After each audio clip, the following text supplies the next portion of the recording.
Hi friends, welcome back to Telugu thoughts channel. నేను మీ శ్యామన్మాల. Friends, మన Telugu thoughts channel చరిత్రలోనే ఇంత అరుదైన ఆలయాన్ని నేను మీకు ఎప్పుడూ చూపించలేదు. ఇంతకీ ఆ ఆలయం ప్రత్యేకత ఏంటో తెలుసా? ఒక అందమైన కోనేరు, ఆ కోనేరు మధ్యలో రెండంతస్తుల ఆలయం. రెండంతస్తుల ఆలయంలో కింద రాజరాజేశ్వరి దేవి అమ్మవారు, పైన రాజరాజేశ్వరుడు కొలువై ఉంటారు.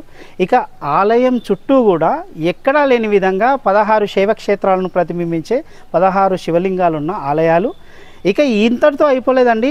దీని తర్వాత మీకు అద్భుతమైన కోటను, ఆ తర్వాత ఒక అద్భుతమైన మెట్ల బావిని కూడా ఈ వీడియోలో చూపించబోతున్నాను. అందుకే వీడియో కాస్త లెంగ్తీ ఉన్నా సరే మీరు కొంచెం అడ్జస్ట్ అయ్యి స్కిప్ చేయకుండా, మిస్ చేయకుండా వీడియోను మొత్తం చూడండి. అన్నట్లు ఫ్రెండ్స్, లైక్, షేరు, సబ్స్క్రైబు. ఇక ఈ క్షేత్రం ఎక్కడో లేదండి, ఇది హైదరాబాదుకు అత్యంత సమీపంలో ఉన్న మహేశ్వరం అనే గ్రామంలో ఉంది. ఈ మహేశ్వరం క్షేత్రానికి ఎలా చేరుకోవాలి అనే వివరాలు కూడా మీకు వీడియో మధ్యలోనే అందిస్తాను. కాబట్టి వీడియోను స్కిప్ చేయకుండా మాత్రం చూడండి. అన్నట్లు థ్యాంక్స్ బటన్ కూడా ఇప్పుడు యాక్టివేట్ అయింది. ఇక తుక్కుగూడ ORR నుంచి ఈ మహేశ్వరం క్షేత్రానికి ఎలా రావాలో వీడియో ముందు ఒకసారి చూద్దాం. ఓకేనా ఫ్రెండ్స్? ఇక వీడియోలోకి వెళ్ళిపోదాం పదండి. సంజయ ఉవాచ ఏవ ముక్తో హృషీకేశో గుడాకేశేన భారత సేనయోరుభయోర్मध्ये స్థాపయిత్వా రథోత్తమం.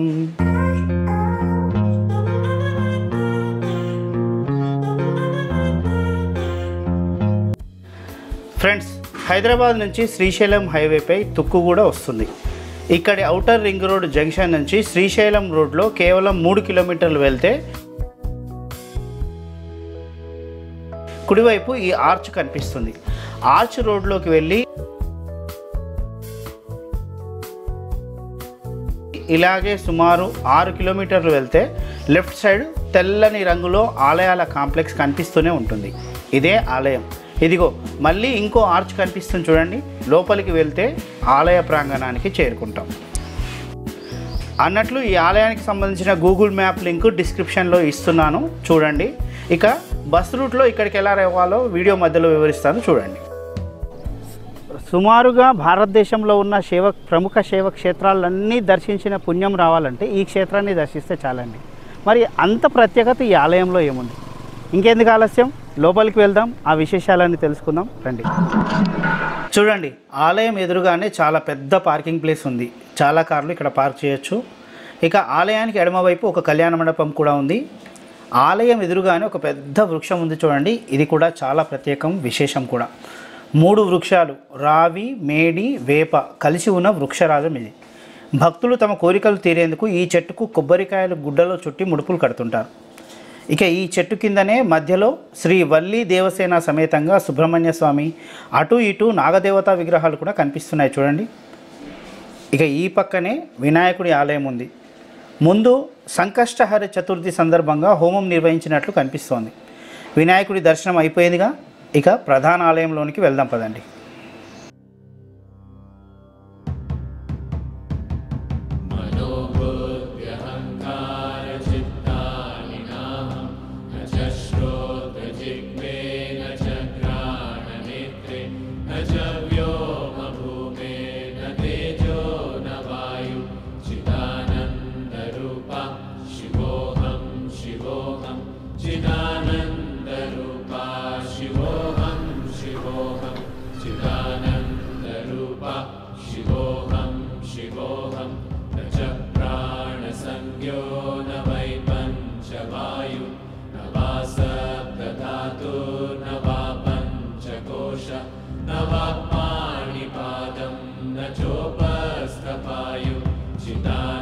ఈ ఆలయాన్ని దర్శించుకునే ముందే ఈ 16 ఆలయాలని దర్శించుకోవాలండి. దర్శించుకున్న తర్వాతే స్వామివారిని, తర్వాత అమ్మవారిని దర్శించుకోవాల్సి ఉంటుంది.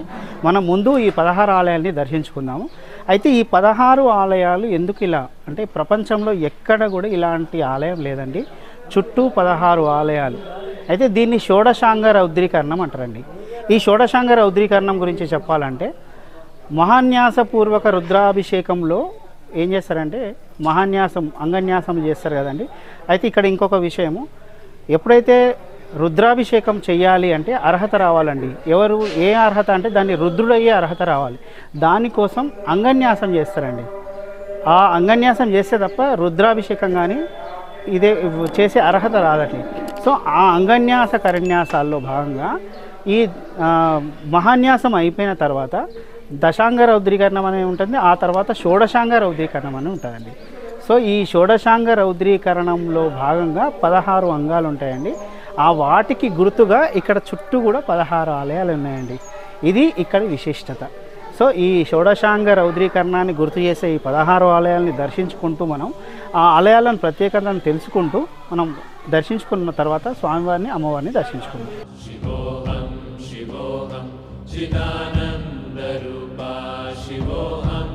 ఇప్పుడు ఫస్ట్ మనం ఈ ఆలయాన్ని చూద్దాం. హరిహరేశ్వరుడు అండి, లోపలికి వెళ్ళి చూద్దాం. ఇక ఇలానే మిగతా ఆలయాలన్నీ చూస్తూ కూడా ఈ 16 ఆలయాలని విశేషాలు తెలుసుకునే ప్రయత్నం చేద్దాం. చూడండి, హరిహరేశ్వరుడు అంటే హరిహర స్వామి వారి శివలింగం అండి. చూడండి,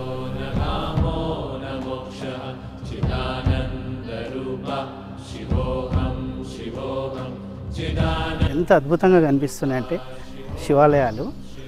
చూడండి, ఇవి ఇంకా రీకన్స్ట్రక్ట్ చేశారండి. ఇదివరకు పాత ఆలయాలన్నీ జీర్ణం అవ్వడం జరిగింది. ఇంకా అద్భుతంగా కూడా వీటిని చేసే ప్రయత్నాలు అయితే చేస్తున్నారు. ఇప్పుడు రెండో ఆలయం దగ్గరికి వచ్చినాం మనం. ఈయన శ్రీ మల్లీశ్వరుడు చూసారు కదా. ఇంకా మల్లీశ్వరుని గురించి అయితే తెలుసు. ఇప్పుడు శ్రీశైలంలో ఉన్నది కూడా మల్లికార్జునుడు. సో మల్లీశ్వరుడు, శ్రీశైలం చరిత్ర తెలిసిన వారికి మల్లీశ్వరుడు అంటే అర్థం తెలుస్తుంది కాబట్టి నేను కూడా పెద్దగా వర్ణన చేయట్లేదు. నాకున్న పరిజ్ఞానం వరకు కూడా అన్ని ఆలయాల గురించి వివరించే ప్రయత్నం అయితే చేస్తానండి. ఇది అవిముక్తేశ్వరుడు అండి. ఈ అవిముక్తేశ్వరుడు అంటే సర్వసాధారణంగా కాశీ వెళ్ళిన వారికి తెలుస్తుందండి. వారణాసిలో విశ్వనాథ ఆలయం పక్కనే అవిముక్తేశ్వర ఆలయం ఉంటుందండి. సో ఎంత బాగుంది చూడండి.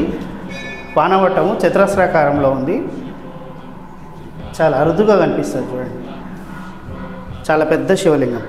అయితే అవిముక్తం ఈశ్వరుడు అంటే ఆయన ఎప్పుడు కూడా వారణాసిని వదిలిపోడండి, అందుకే అవిముక్తేశ్వరుడు అనమాట.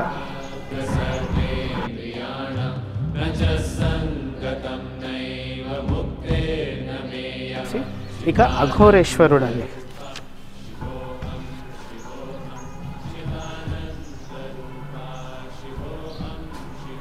అఘోరాలు అనేది మనం చాలాసార్లు వినుంటాము. అఘోరాలకు ఈశ్వరుడు కాబట్టి అఘోరేశ్వరుడు నేను అనుకోవడము. దయచేసి నేను తప్పైతే నన్ను సరిచేయండి, నన్ను క్షమించండి. అఘోరేశ్వరుడు నిజంగా ఎంత తపనబడి ఈ దేవాలయాన్ని ఇట్లా తీర్చిదిద్దుతున్నారో అర్థమవుతుంది. ఇక అమరేశ్వరుడు అండి. ఎంత పెద్దగా ఉందండి నంది విగ్రహం. అమరేశ్వరుడు ఆంధ్రప్రదేశ్ అమరావతిలో ఉంటాడండి. అమరేశ్వరుడు నాకు తెలిసైతే అమరావతేశ్వరుడా లేకపోతే అమరేశ్వరుడా కొంచెం నాకు కన్ఫ్యూజు. దయచేసి ఎవరైనా తెలిసిన వారు దీని గురించి కూడా చెప్పండి. ఏదైనా తెలుసుకునే ప్రయత్నం చేయాలనేదే నా ఉద్దేశం, అంతకుమించి ఏం లేదండి. సో ఈ అమరేశ్వరుని గురించి ఒకటి ప్రత్యేకంగా చెప్పాలండి. ఆయన అంటే అమరేశ్వరుడు, అమరావతిలో ఉన్న అమరేశ్వరుడి తలపై రక్తం మరక ఉంటుందండి. ఎందుకు ఆ రక్తం మరక వచ్చిందంటే ఒకప్పుడు అంట శివలింగం పెరుగుతూ పోతుందంట. అందుకని చెప్పేసి పైన మేకు కొట్టడం వల్ల రక్తం వచ్చి ఆ పెరుగుదల ఆగిపోయిందంట. అందుకని ఇప్పటికీ కూడా ఆ రక్తం మరక కనిపిస్తుంది. ఆ శివలింగం చుట్టూ కూడా దేవతలు నివసిస్తూ ఉంటారు కాబట్టి ఆయన అమరేశ్వరుడు అంటారని నాకు తెలిసినంత వరకు అండి. నన్ను తప్పైతే ఒకవేళ క్షమించండి. సో ఇంకా మిగతా ఆలయాలు చూద్దాం పదండి. ఇక అమృతేశ్వరుడు అండి.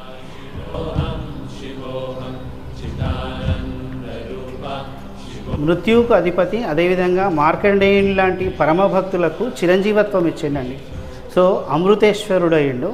అమృత మథనంలో కూడా వచ్చిన హాలాహలాన్ని ఆయన స్వీకరించిండండి. సో తాళం వేసిందండి, అంతకుమించి మనం చూడలేకపోతున్నాం. మకర తోరణం కూడా చాలా బాగుంది. ఇక ఆ తర్వాత గంగాధరీశ్వరుడు చూడండి ఒకసారి, కనిపిస్తుంది అనుకుంటా.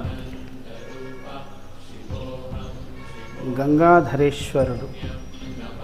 ఈ గంగాధరేశ్వరుని గురించి అండి, నిజంగా ఇది కర్ణాటకలోని తుముకూరులో గంగాధరేశ్వర ఆలయం అని ఉంటుందండి.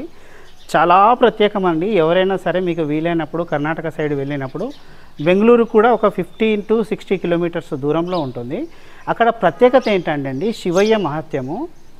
ఎక్కడైనా సరే వెన్నను కరిగిస్తే వేడి చేస్తే నెయ్యి వస్తుందండి, కానీ అక్కడ నెయ్యితో శివుడిని అభిషేకిస్తే వెన్నగా మారుతుంది.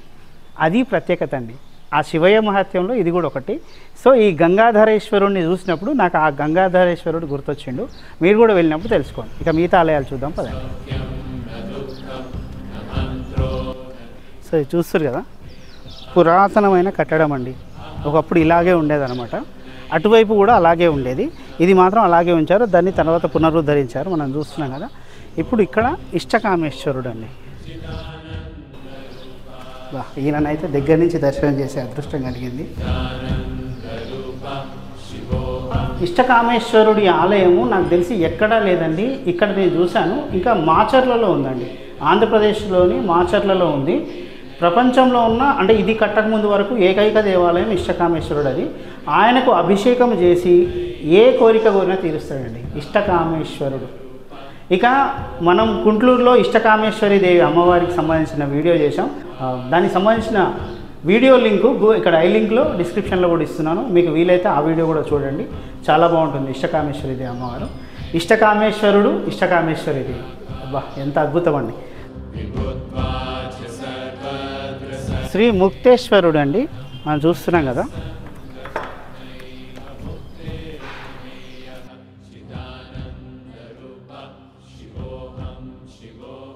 ఇది కూడా బాణలింగమే అండి, మనం చూడవచ్చు. నర్మదా బాణలింగం చూసారు కదా.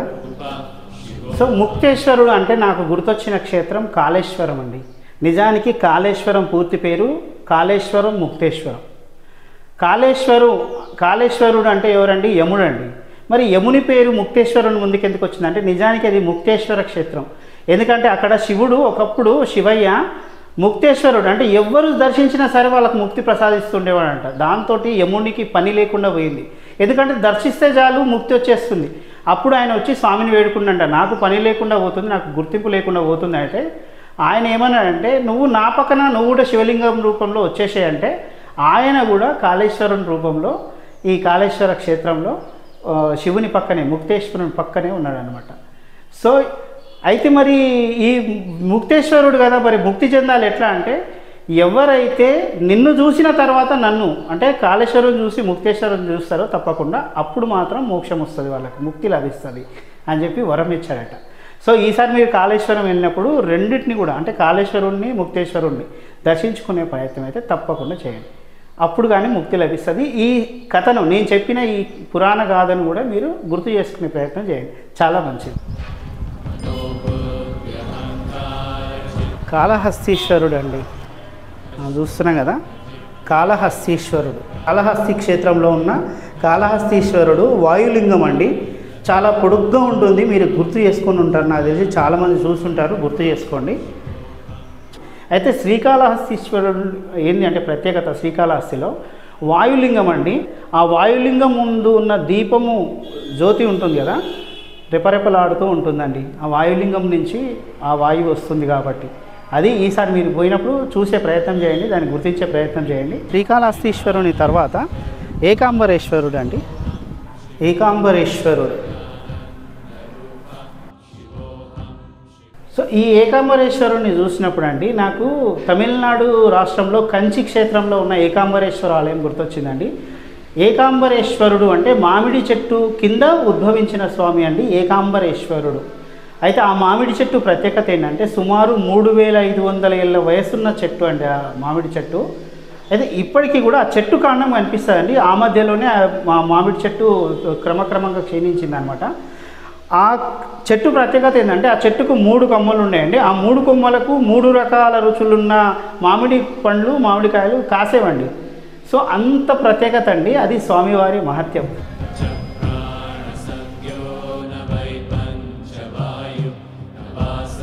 సో మణికర్ణికేశ్వరుడు అండి,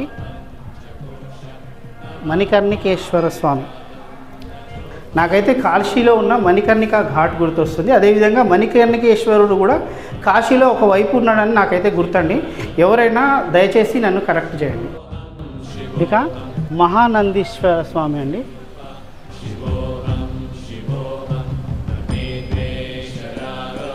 మహానందీశ్వరుడు. మహానందీశ్వరుని గురించి నేను చెప్పాల్సిన అవసరం అయితే లేదనుకుంటున్నా.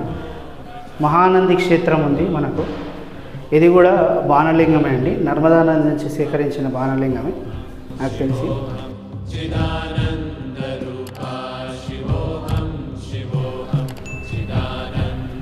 ఇక అమరావతీశ్వరుడు అండి. చూడండి, మనం అక్కడ అమరేశ్వరుని చూసాం, ఇక్కడ అమరావతీశ్వరుని చూసినాం. సో నాకు ఇదే కన్ఫ్యూజన్ ఉంది ఒక్కసారి.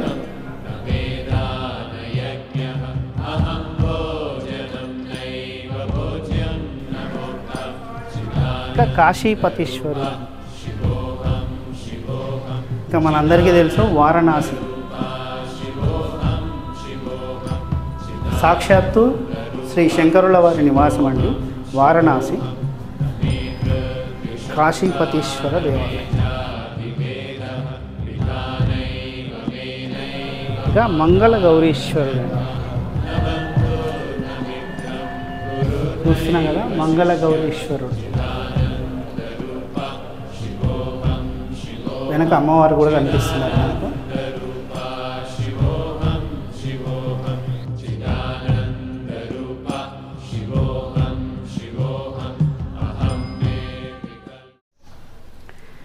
నిజంగా అండి, ఒక్క క్షేత్రంలో సుమారు 10 క్షేత్రాలు, అదేవిధంగా 18-19 ఆలయాలు దర్శించుకున్న పుణ్యం వస్తుందంటే మామూలు విషయం కాదండి. ఇది అండి ఈ ఆలయ విశిష్టత. ఇప్పుడు ఈ 16 ఆలయాలను కూడా నేను దర్శించుకొని వచ్చాను. నిజంగా ఎన్ని క్షేత్రాలు దర్శించిన పుణ్యం అండి. కాశీకి వెళ్ళిన పుణ్యము, కంచికి వెళ్ళిన పుణ్యము, మహానందికి వెళ్ళిన పుణ్యము, శ్రీకాళహస్తికి వెళ్ళిన పుణ్యము, ఇలా సుమారుగా అంటే ఎన్ని క్షేత్రాలండి. సో కాశీకి వెళ్ళినంత పుణ్యము, అదేవిధంగా ఇన్ని క్షేత్రాలని దర్శించుకున్నంత పుణ్యం అండి. కేవలం మన హైదరాబాద్కు ఒక 25-30 కిలోమీటర్ల దూరంలో ఉన్న ఈ ఆలయానికి వస్తే మీరు భారతదేశంలో ఉన్న ప్రముఖ శైవ క్షేత్రాలన్నీ కూడా దర్శించినంత పుణ్యం వస్తుందంటే ఇంకేం కావాలండి మనకు? ఒకసారి ఆలోచించండి. ఇక స్వామివారిని దర్శించుకుందాం పదండి, ఆ తర్వాత అమ్మవారిని కూడా దర్శించుకుందాం.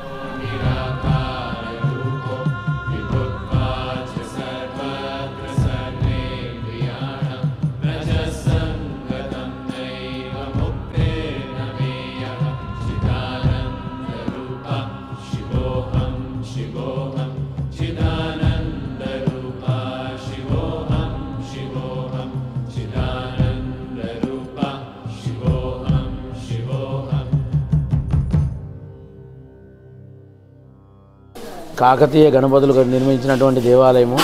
అఖండ మాదన కాలంలో వాళ్ళు పూజలు అనేది నిర్వహించారు. ఈ గుడి మహేశ్వరపురి రమ్యే మహిమాన్విత మండలే ఉదకాసుద ఈశాన్యే భగీరథి సంస్థితాం పద్మాలంకార సంయుక్తాం షోడశాంగ శివలింగ నిర్మితం శివరాత్రి దినే దర్శనం పాపనాశనం. ఊరికి ఈశాన్య భాగంలో పెద్ద కోనేరు మధ్యలో శివాలయము, రాజరాజేశ్వర స్వామి పేరుతోటి శివాలయము, చుట్టూ 16 శివాలయాలు ఉండడం జరిగింది. ప్రపంచంలో భారతదేశంలో ఇటువంటి శివాలయం ఇది ఒకటే. సాధారణంగా గంగమ్మ శివుని తలపై ఉంటుంది, కానీ ఇక్కడ మాత్రం గంగలోనే శివుడు కొలువై ఉంటాడు. అందుకే శివగంగా ఆలయం అంటారు. ప్రపంచంలోనే ఇది అత్యంత అరుదైన ఆలయం. అసలు ఈ నీటిలోంచే రాజరాజేశ్వరుడు, రాజరాజేశ్వరి దేవి ఉద్భవించారు. అందుకే ఈ కోనేరు అతి పవిత్రమైనది. ఇక అమ్మవారి శక్తి, మహాశివుని శక్తి కలగలిసిన ప్రభావం తీవ్ర స్థాయిలో ఉండే అవకాశం ఉండడంతోనే కోనేరు మధ్యలో వీరిద్దరూ కొలువై ఉన్నట్లు తెలుస్తోంది. ఈ కోనేరులో నీరు మాత్రం ఏ కాలంలోనూ ఎండిపోవడం ఉండదు. పైపెచ్చు ఎక్కువగా వచ్చే నీటిని తోడుతుంటారు.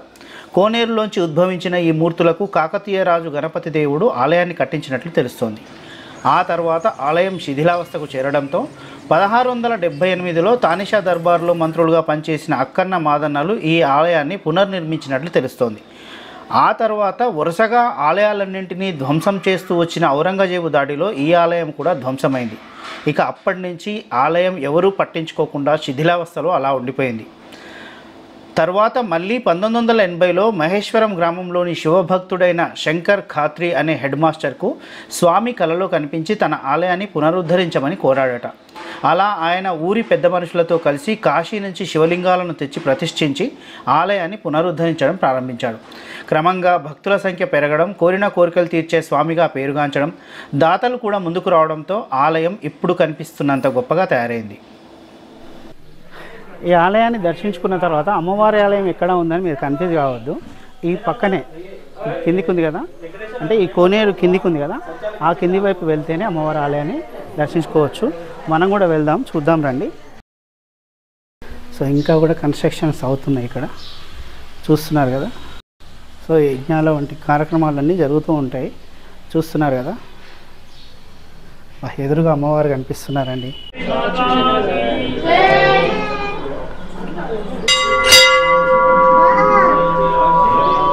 అమ్మవారు రాజరాజేశ్వరి అండి. అంటే అందరికీ కూడా రాజులకే రాజు అమ్మవారు, చక్రవర్తిని అమ్మవారు, అందుకే రాజరాజేశ్వరి. అమ్మవారు ఎంత ప్రసన్న రూపంతో కనిపిస్తున్నారండి, నిజంగా చాలా అద్భుతంగా ఉంది, మనసు నిండిపోతుందండి. శ్రీ మహామాయి రాజరాజేశ్వరి దేవి ఆలయానికి సంబంధించిన వీడియో చేశామండి మనం, హయత్నగర్లో ఉన్న ఆలయం. దానికి సంబంధించిన లింకు ఐ లింక్లో, అదేవిధంగా డిస్క్రిప్షన్లో కూడా ఇస్తున్నాను, చూడండి, చాలా బాగుంటుంది.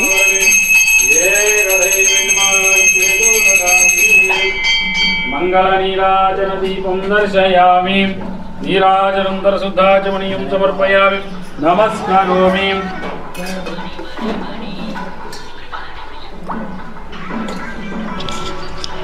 చూడవచ్చు మనం, పాత ఆలయం ఇలా ఉండేదండి, ఇప్పుడు దీన్ని ఎక్స్చేంజ్ చేశారు ఈ కాంక్రీట్ పిల్లర్స్ కట్టి. సో చూస్తే మనకి ఈ పాత ఆలయం ఇట్లా ఉండేదన్నమాట. ఇక ఇక్కడ శివరాత్రి సమయంలోనే 5 రోజుల పాటు బ్రహ్మోత్సవాలు చాలా ఘనంగా జరుగుతాయి.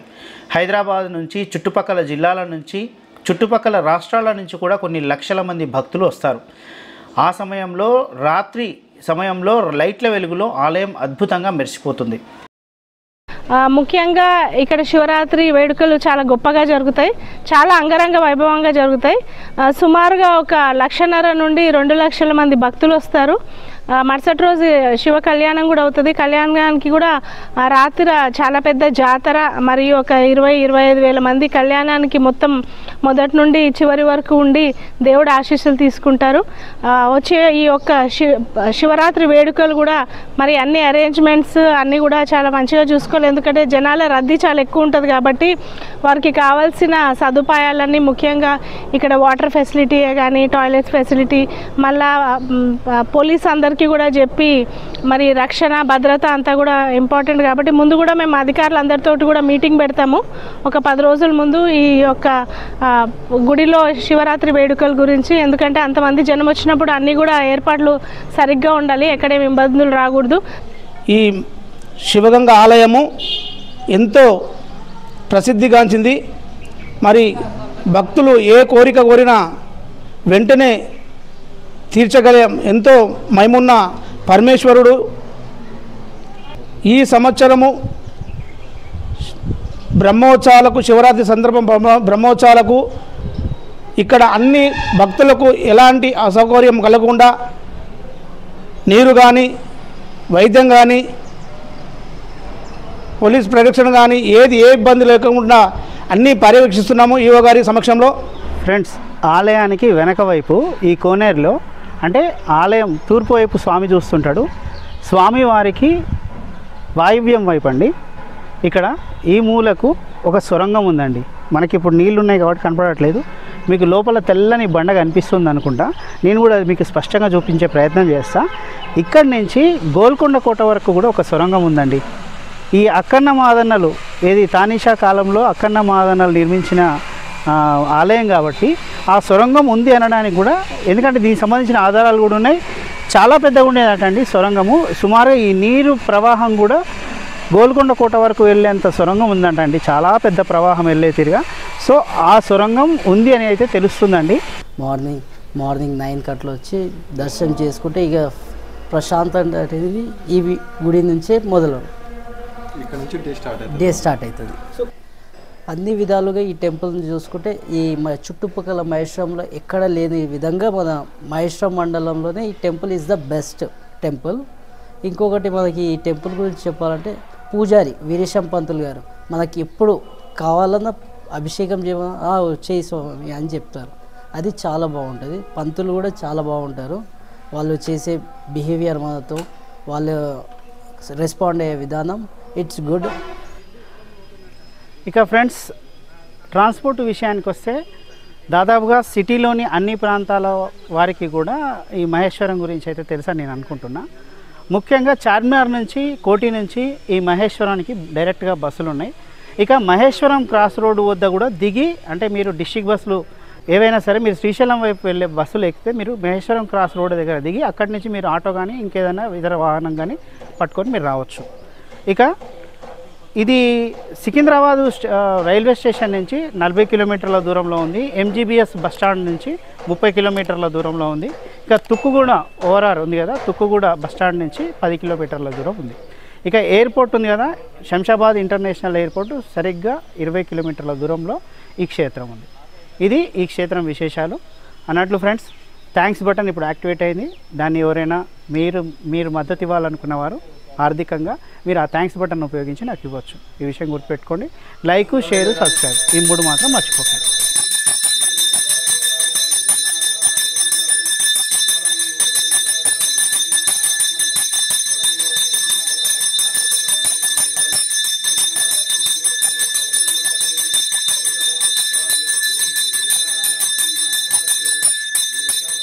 ఇక ఆలయం దర్శనం అయిపోయిందండి, చాలా అద్భుతంగా దర్శనమైంది. ఆ తర్వాత ఇక్కడ మరికొన్ని విశేషాలు, ప్రత్యేకతలు ఉన్నాయి. ఇక్కడ ఒక గడికోట అనే కోట కూడా ఉంది. అదేవిధంగా ఒక ఆంజనేయ స్వామి దేవాలయం కూడా ఉంది. ఈ ఆలయానికి అనుబంధమైన ఆలయమే అది. అక్కడ ఇంకొక కోనేరు కూడా ఉంది, అది కూడా చాలా ప్రత్యేకమాట. అది కూడా చూద్దాం పదండి. ఇక మనం ఇప్పుడు వెళ్ళేది ఒక అద్భుతమైన కోట, పేరు గడికోట. జస్ట్ ఆలయం వెనుక వైపే ఉంటుంది, నడిచి వెళ్ళిపోవచ్చు. ఇదిగో కనిపిస్తుంది చూడండి, ఇదే స్వాగత ద్వారం. సింధూరం రంగులో అద్భుతంగా ఉంది చూడండి. చూసిరు కదా ఫ్రెండ్స్, ఆలయం నుంచి కొద్ది దూరంలో, అంటే జస్ట్ ఆలయం వెనక వైపే ఈ గడికోట అని. ఇది సారాయి అండి, సరాయి అంటారు. అదేవిధంగా దీన్నే కచేరీ అని కూడా తెలంగాణలో పిలుస్తారు. ఇక్కడ అక్కన్న మాదన్నలు తానిషా వద్ద పనిచేసినప్పుడు మంత్రులుగా వాళ్ళు తరచూ కూడా ఈ ఆలయాన్ని సందర్శించడానికి వచ్చేవారట. అయితే వచ్చినప్పుడల్లా వాళ్ళు విడిది చేయడం కోసం, అదేవిధంగా ప్రజల కష్టసుఖాలు తెలుసుకోవడం కోసం ఈ కచేరీని ఏర్పాటు చేయడం జరిగింది. ఎంత విశాలమైన స్థలమో మీరు ఆల్రెడీ ఇప్పటికే చూస్తుంటారు వీడియోలో. నా వెనక కనిపిస్తుంది చూడండి, చుట్టూ కూడా ప్రాకారం ఉంది. అది కూడా షెడ్లతోటి, అంటే ఎవరైనా వచ్చినా సరే బస చేయడానికి, సైనికులు అంటే పటాలం అంటూ ఉంటుంది కదా, వారి వెంట వారు కూడా బస చేయడానికి అన్ని వసతులు ఉన్నాయి. ఇక్కడ ఒక బావి కూడా కనిపిస్తుంది చూడండి మనకు స్టార్టింగ్లోనే. ఈ బావి ఇప్పుడు అంతా చెత్త పడిపోయి పుడుకుపోయింది మొత్తం కూడా, అంటే ఇక్కడ తాగునీటి అవసరాల కోసం ఈ బావి. ఇక చూడండి ఇప్పుడు ఒక పెద్ద చెట్టు, అదేవిధంగా అద్భుతమైన మహామండపం అండి. చూడండి అద్భుతమైన మండపం ఇక్కడ కనిపిస్తుంది. అదేవిధంగా ఒక ద్వారం.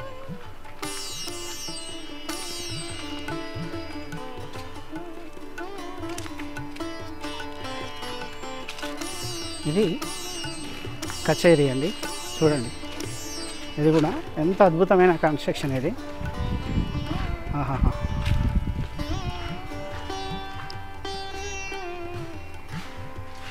నిజంగా కూడా ప్రభుత్వము ఇట్లాంటి నిర్మాణాలను నిజంగా పునరుద్ధరించాలి, జాగ్రత్త తీసుకొని ట్రీట్మెంట్ చేసి.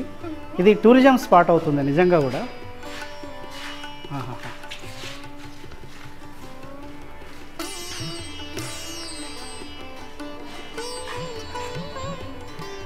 ఆ మండపము రంగులు కూడా, స్తంభాలకు వేసిన రంగులు కూడా చాలా ఆకర్షణీయంగా ఉన్నాయి. ఇదిగోండి, అంటే వారు వచ్చి నివసించడం కోసం అన్ని ఏర్పాట్లు కూడా ఇక్కడ ఉన్నాయి. చూస్తారు కదా, ఇంత భారీ నిర్మాణాలు ఉండేవి అప్పట్లో.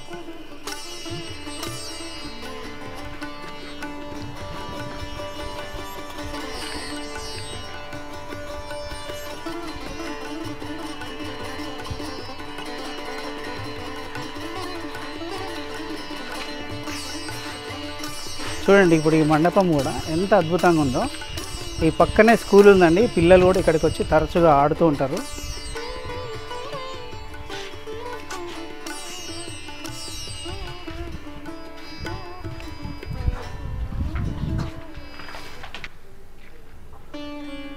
చూడండి మనకు అక్కడ అమ్మవారి టెంపుల్ కనిపిస్తుందా మీకు? ఇక్కడ బోనాలు సమర్పిస్తారండి ఈ అమ్మవారి టెంపుల్లో. ఇక్కడ చాలా బోనాల పండుగ చాలా ప్రత్యేకంగా జరుగుతుంది. ఒకసారి మనం పైకి వెళ్ళి చూద్దాం.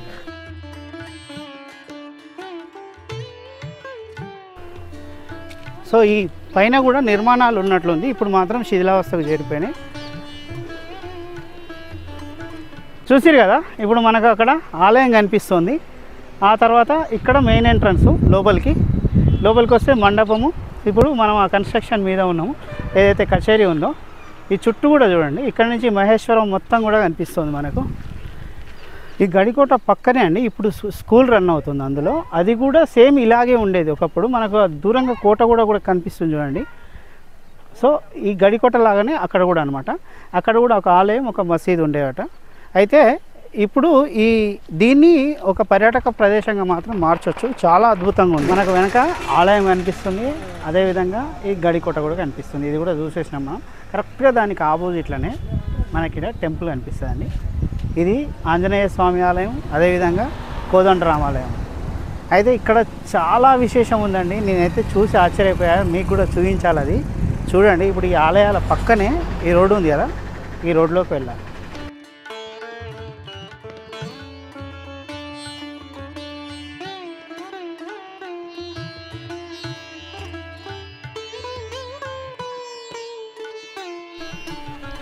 ఇది అండర్ కన్స్ట్రక్షన్ ఉంది. ఇక్కడ నుంచి చూస్తే దీన్ని ఏమీ అర్థం కాదు, ఏదో మామూలు భవనం తరహాలో కనిపిస్తూ ఉంటుంది. ఇప్పుడు మీకు చూపిస్తా చూడండి, అద్భుతం. ఇప్పుడు మీరు చూడండి, ఇది అద్భుతం. వావ్, చాలా బాగుంది కదా. ఎస్ ఫ్రెండ్స్, ఇది కోనేరు మెట్ల బాధ అంటారు దీన్ని.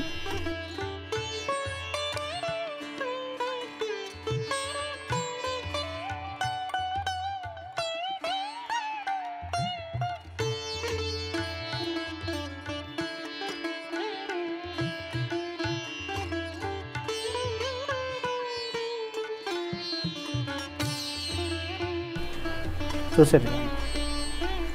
సో ఆ కింది వరకు వెళ్ళడానికి మెట్లు కూడా కన్స్ట్రక్షన్ అవుతున్నట్లు అనిపిస్తుంది మనకు. ఇంకా ఈ కన్స్ట్రక్షన్ అంతా పూర్తయిన తర్వాత వాటర్ని అంతా కూడా ఫిల్టరైజ్ చేసి చాలా క్లీన్గా మారుస్తారు. ఆ తర్వాత ఇది ఒక అద్భుతమైన పర్యటన. చూసారు కదా ఎట్లా ఉంది, అద్భుతంగా ఉంది కదా. బన్సీలాల్పేటలో కూడా ఇట్లాంటి మెట్ల బావి ఒకటైతే ఆ మధ్యలోనే కనుగొన్నారు. దాన్ని కూడా పుడిక తీసిన తర్వాత చాలా అద్భుతంగా ఉంది. ఇప్పుడు అలాంటి మెట్ల బావి ఇక్కడ మహేశ్వరంలో నాకు కనిపించిందండి. మీలో చూసే వాళ్ళలో ఎంతమందికి తెలుసో నాకైతే తెలియదు, కానీ చాలా అద్భుతంగా ఉందండి. అయితే దీనికి సంబంధించి నాకు పెద్దగా వివరాలు అయితే తెలియలేదు. ఒక రాణి వారు ఇక్కడ ఉండేవాళ్ళట. అప్పుడు ఆమె జలకాలాడడం కోసం ఈ మెట్ల బావి నిర్మించారట. అయితే సుమారుగా ఆమెకు 100 మంది పరిచారికలు ఉండేవారటండి. చాలా ప్రమాదకరంగా ఉంది. 100 మంది పరిచారికలతో ఆమె స్నానం చేసేదంట బావిలో. ఇంత అద్భుతమైన కట్టడం అండి. అయితే మనకు అక్కడ కనిపిస్తుంది చూడండి, మీకు మళ్ళీ బ్యాక్ కెమెరా నుంచి కూడా చూపించే ప్రయత్నం చేస్తా. ఆ రాళ్ళ నిర్మాణం అలాగే ఉండేది. చాలా శిథిలావస్థగా చేరిన తర్వాత ఇది కొద్ది రోజుల క్రితమే, కొద్ది నెలల క్రితమే గత ప్రభుత్వంలో నిధులు మంజూరయ్యి ఇప్పుడు ఈ కన్స్ట్రక్షన్ వర్క్ స్టార్ట్ అయింది. చాలా అద్భుతంగా అనిపిస్తుంది. మనకు పైన కూడా కనిపిస్తుంది కదా. ఈ మెట్ల బావి నుంచి 2 సొరంగాలు ఉన్నాయట. ఒకటి గోల్కొండ కోటకు, మరొకటి చార్మినార్కు ఉందని అంటారు. చూశారుగా ఫ్రెండ్స్, మహేశ్వరం హైదరాబాద్కు, మన నగరానికి అతి సమీపంలో ఇన్ని అద్భుతాలు ఒకే చోట ఉండడం నిజంగా విశేషం. ఈ అద్భుతాలన్నీ మీరు చూడవచ్చు. ఏది ఒక కోనేరు మధ్యలో 2 అంతస్తుల ఆలయము, అంటే శ్రీ రాజరాజేశ్వరుడు, రాజరాజేశ్వరీదేవి అమ్మవారి ఆలయము. అదేవిధంగా చుట్టూ ఒక 16 శివలింగాలు ఉండడము ప్రపంచంలో ఎక్కడా లేని విధంగా. ఆ తర్వాత అక్కన్న మాదన్నలు సభలు సమావేశాలు నిర్వహించుకోవడానికి, ప్రజల కష్టసుఖాలు తెలుసుకోవడానికి నిర్మించిన సరాయి, ఆ తర్వాత రాణిగారి మెట్ల బావి. ఇవన్నీ కూడా ఇన్ని విశేషాలు మీరు చూడొచ్చండి. ఒక రోజు మీరు కేటాయించి ఇక్కడికి వస్తే మాత్రం ఒక అద్భుతమైన అనుభూతితో మీరు తిరిగి వెళ్ళడానికి అవకాశం దక్కుతుంది. సో మీరు ఆ రకంగా ప్రయత్నం చేస్తారని ఆశిస్తూ సైనింగ్ ఆఫ్ మీ శ్యామ్ అనుమాల.